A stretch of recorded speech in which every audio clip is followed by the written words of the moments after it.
determine what kind of vulnerabilities exist in your environment. So what we've done is we've taken your information about your OSs, your installed software, and even your embedded firmware, and we've bashed that up against the National Vulnerability Database and give you an idea of what kind of vulnerabilities exist in your environment. So for example, we're collecting things like severity, looking at exposure scores, attack vectors, even the availability impact, integrity impact, and even confidentiality impact. Some of the other things you don't see in here are things like your CVSS3 score, even the attack complexity, as well as exposure scores. We can use all this information to do some pretty in-depth analysis around vulnerabilities, or maybe finding your most vulnerable assets. So for example, I can say, let's look at just critical vulnerabilities. So obviously we're going to filter out quite a bit and just focus on critical.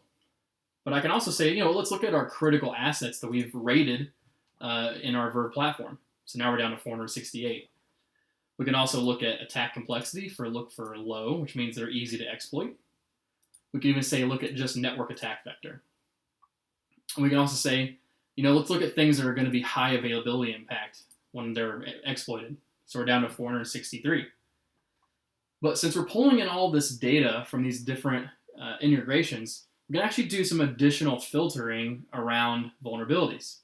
So for example, if you're using application whitelisting, let's look for assets that are not in lockdown mode, which means that there's no whitelist applied. So now you can see we're down to just 48 assets, which is a huge gain from when we were at our 36,000 plus earlier. We can even go farther and look at things like backup status. So what was the last backup successful? So I'll say is not successful. We're down to 31.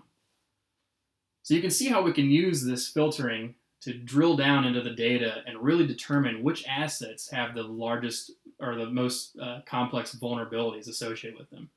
And again, as we look through the chart, we can see all the different raw information about these vulnerabilities and which machine it's affecting. We can even see a breakout of publication dates. You could do an additional filter here as well and say, let's look at older vulnerabilities. So I can even select a section of this chart and even filter down farther into that data.